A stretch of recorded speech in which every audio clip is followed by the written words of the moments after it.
Hello students, तो चलिए आज हम लोग शुरुआत करते हैं क्लास 9 के एक्सरसाइज 12.1 के क्वेश्चन नंबर 4 का, जो कि है the length of 40 leaves of a plant are measured correct to 1 millimetre and the obtained data is represented in the following table. तो इस क्वेश्चन में हम लोगों को क्या बोला गया है कि हमारे पास एक प्लांट था जिसमें 40 लीव्स थे, ठीक है, और उन 40 लीव्स का जो मेजरमेंट है, उनके जो लेंथ है उनको लिख दिया गया है और टेबल के फॉर्म में हम लोगों को नीचे दिया गया है, और ये जो लेंथ है वो मिलीमीटर में, ठीक है। तो यहाँ पर हम लोग देख सकते हैं कि 118 से 126 मिलीमीटर के कितने लीव्स है, तो 3 लीव्स है। 127 से 135 कितने लीव्स है, तो 5 है। 136 से 144 कितने लीव्स है, तो 9 है। और 145 से 153 कितने है, तो 12 है। 154 से 162 5 है। 163 टू 171 कितने हैं, तो 4 है। और 172 से 180 कितने हैं, तो 2 है। तो ये हम लोगों को टेबल के फॉर्म में दिया हुआ है। अब इसके अंदर हमारा जो पहला क्वेश्चन है, यहाँ पर क्या पूछा गया है कि draw a histogram to represent the given data. तो मतलब कि हम लोगों को अभी तक तो बार ग्राफ बोला गया था बनाने, लेकिन इस क्वेश्चन में हम लोगों को क्या ड्रॉ करने बोल दिया गया है, तो हिस्टोग्राम। तो हिस्टोग्राम जो है वो भी एकदम बार ग्राफ की तरह ही ड्रॉ होता है, बस डिफरेंस क्या है कि हिस्टोग्राम में हम लोग क्लास इंटरवल का यूज करते हैं, ठीक है। और इस क्वेश्चन में हम लोगों को हिंट क्या दिया हुआ है कि हम लोगों को क्लास इंटरवल जो है सबसे पहले कॉन्टिन्यूअस बनाना है। तो क्लास इंटरवल कॉन्टिन्यूअस बनाना है, क्यों? क्लास इंटरवल तो क्लास इंटरवल होता है ना। तो यहाँ पर आप लोग क्वेश्चन में देख सकते हैं या टेबल में देख सकते हैं कि हमारा क्लास इंटरवल जो है वो 118 से शुरू हो रहा है, खत्म कितने पे हो गया, 126 पे, और दोबारा कितने पे शुरू हो रहा है, 127 पे। तो क्लास इंटरवल ऐसे नहीं होता है, हमेशा हमारा जो पहले वाला क्लास इंटरवल है उसका जो अपर लिमिट का वैल्यू है वो दूसरे वाले के लोअर लिमिट के वैल्यू के बराबर होना चाहिए। मतलब कि यहाँ पर जो वैल्यू होगा वो सेम हम लोगों को यहाँ पर चाहिए। तो क्योंकि यहाँ पर वैल्यूज अलग अलग है तो इसीलिए ये क्या है, डिसकंटिन्यूअस क्लास इंटरवल है। लेकिन हम लोग डिसकंटिन्यूअस क्लास इंटरवल्स के साथ काम नहीं करते हैं, इसीलिए हम लोगों को इस डिसकंटिन्यूअस क्लास इंटरवल को पहले कॉन्टिन्यूअस क्लास इंटरवल बनाना पड़ेगा। अब आप लोग बोलेंगे अरे ये तो बहुत डिफिकल्ट काम हो जाएगा, तो नहीं, ये बहुत ज़्यादा सिंपल है कॉन्टिन्यूअस क्लास इंटरवल बनाना। कैसे बनाते हैं वो हम लोग देखेंगे, लेकिन सबसे पहले इस क्वेश्चन के जो और क्वेश्चन है वो भी हम लोग देख लेते हैं। जैसे कि सेकंड क्वेश्चन हमारा क्या है कि is there any other suitable representation of the same data.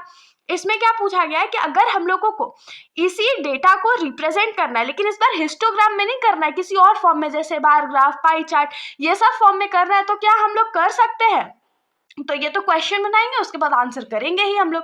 और थर्ड क्वेश्चन क्या है, why is it correct to conclude that maximum number of leaves are 153 mm long. तो इसमें क्या बोल रहा है, क्यों हम लोग ऐसा क्यों कंक्लूड करें कि जो मैक्सिमम नंबर ऑफ लीव्स है वो 153 mm लॉन्ग है। तो यहाँ तक तो क्वेश्चन बहुत ईजी था, बस इसमें दिमाग किस में लगाना है, तो हम लोगों को क्लास इंटरवल जो है उसको कॉन्टिन्यूअस बनाना है।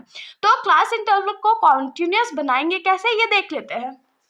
तो यहाँ पर देखिए, हम लोगों को जो लेंथ, ओरिजिनल लेंथ दिया हुआ था वो हमने लिख लिया, जो फ्रीक्वेंसी गिवन था वो भी लिख लिया। अब हम लोगों को सिंपली क्या करना है, इस गिवन क्लास इंटरवल को हम लोगों को कॉन्टिन्यूअस क्लास इंटरवल बनाना है। तो कंटिन्यूअस क्लास इंटरवल बनाने के लिए हम लोग क्या करेंगे, जो हमारा लोअर लिमिट का वैल्यू है उसमें 0.5 माइनस कर देंगे, और जो अपर लिमिट का वैल्यू है उसमें हम लोग 0.5 प्लस कर देंगे। मतलब एक में 0.5 माइनस करना है और दूसरे में प्लस करना है। अब याद कैसे रखेंगे कि किस में माइनस करना और किस में प्लस, तो माइनस प्लस जब बोलते हैं तो पहले माइनस आ जाता है ना, इसीलिए जो पहला वाला वैल्यू है उसमें माइनस करेंगे और प्लस बाद में आता है, तो जो सेकंड वाला वैल्यू है उसमें प्लस करेंगे। और सारे क्लास इंटरवल्स के साथ हमारा यही होने वाला है। तो अब अगर 118 में 0.5 माइनस कर देंगे तो हमारे पास क्या आएगा, 117.5। 126 में हम लोगों को 0.5 प्लस करना है, तो प्लस करने पे ये कितना हो जाएगा, 126.5। यहाँ तक तो कोई दिक्कत नहीं है। अब सेकंड वाले पे आते हैं, तो सेकंड वाले में हमारा जो लोअर लिमिट है वो कितना है, तो 127। तो 127 में सब 0.5 माइनस कर देंगे तो हमारे पास क्या बचेगा, 126.5, और अपर लिमिट में 0.5 ऐड करना है, तो ये क्या हो जाएगा, 135.5।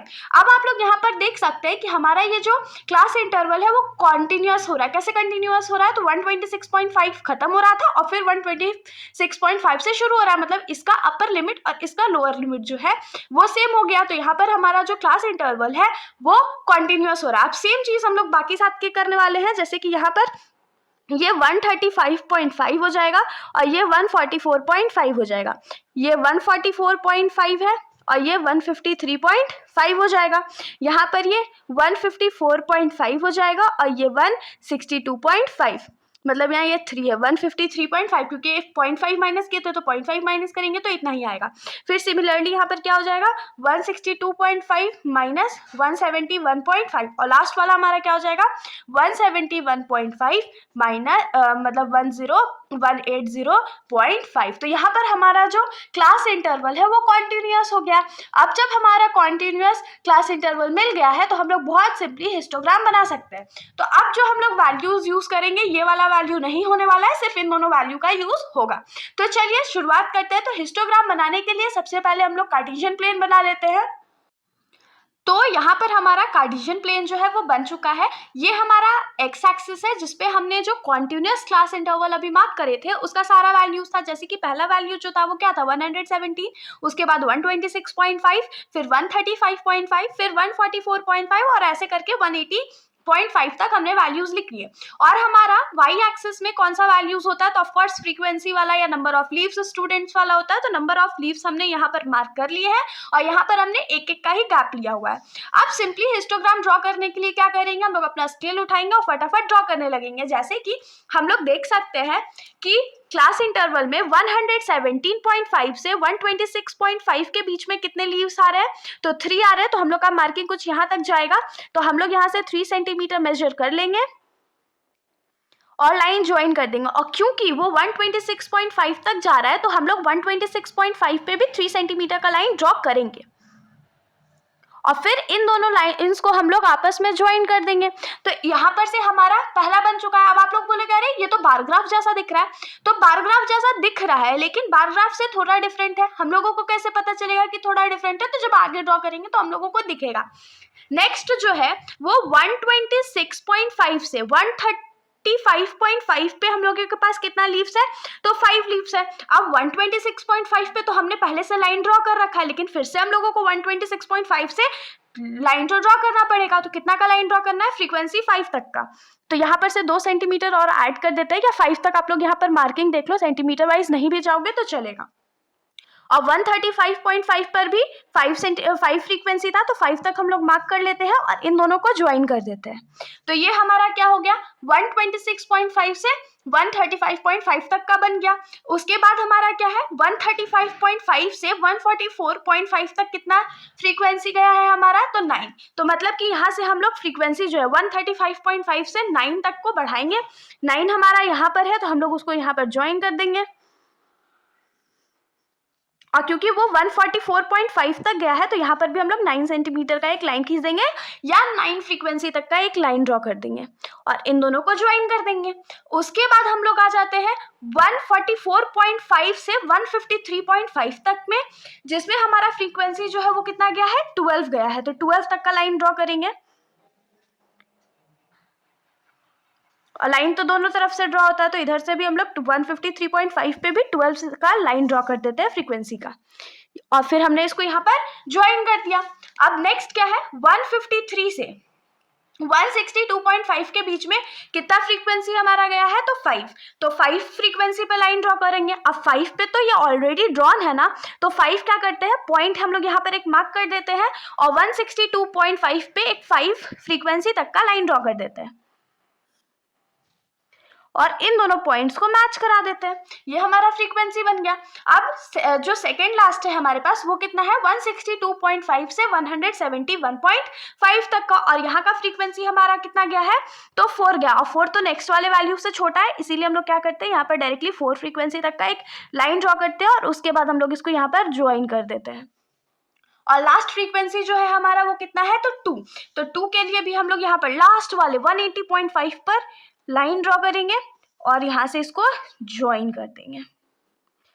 तो ये हमारा बन गया हिस्टोग्राम। दिखता एकदम बार ग्राफ की तरह है, बस बार ग्राफ में 2 बार्स के बीच में गैप होता है, लेकिन हिस्टोग्राम में 2 बार्स के बीच में ग्राफ नहीं होता है।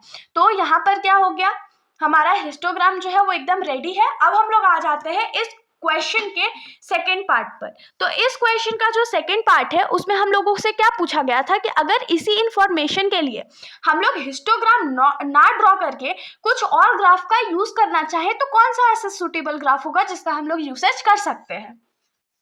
आप लोगों को याद होगा कि जब मैंने इस चैप्टर का इंट्रोडक्शन वीडियो डाला था तो उसमें मैंने ये चीज़ आप लोगों को बताई हुई थी कि हिस्टोग्राम जो है और फ्रीक्वेंसी पॉलीगॉन जो है उसको बनाने का प्रोसेस लगभग सेम होता है। तो इसीलिए हम लोग यहाँ पर क्या लिख सकते हैं कि अगर हम लोग हिस्टोग्राम ना ड्रॉ करके कोई और ग्राफ बनाना चाहते तो कौन सा बना सकते थे, फ्रीक्वेंसी पॉलीगॉन। तो यहाँ पर हम लोग क्या लिखेंगे, other suitable representation could have been frequency polygon।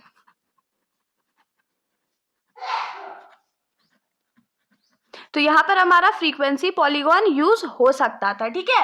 ऐसे तो क्वेश्चन में नहीं बोला गया है कि दूसरे मेथड से बना करके दिखाओ, अगर बोला गया होता तो हम लोग इसको फ्रीक्वेंसी पॉलीगॉन के थ्रू भी बना रहे होते। अब हम लोग आ जाते हैं इस क्वेश्चन के थर्ड पार्ट पर। तो इस क्वेश्चन का जो थर्ड पार्ट है उसमें हम लोगों को क्या बोला गया है कि ऐसा बोलना क्या क्यों करेक्ट है कि मैक्सिमम नंबर ऑफ लीव्स जो है वो 153 mm के बराबर है।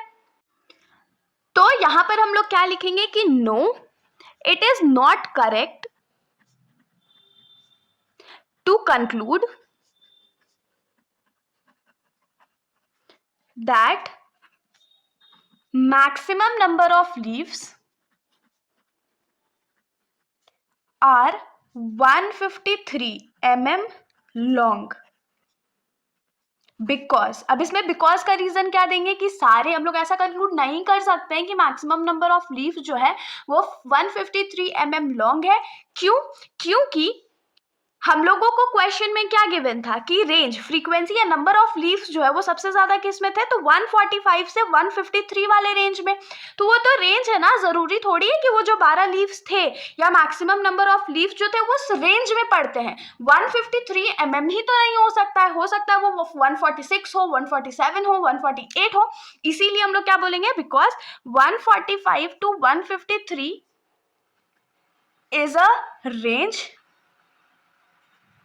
and it is not necessary that all 12 leaves are 153 mm long। Hope so आप लोगों को यहाँ तक सॉल्यूशन समझ में आया होगा, कोई भी दिक्कत नहीं हुआ होगा। अगर कोई डाउट हो तो कमेंट सेक्शन में ज़रूर पूछिएगा, वरना अगर आप लोगों को वीडियो अच्छी लगी तो वीडियो को लाइक करिएगा और मेरे चैनल को बिना सब्सक्राइब करे कहीं भी मत जाइएगा। Thank you.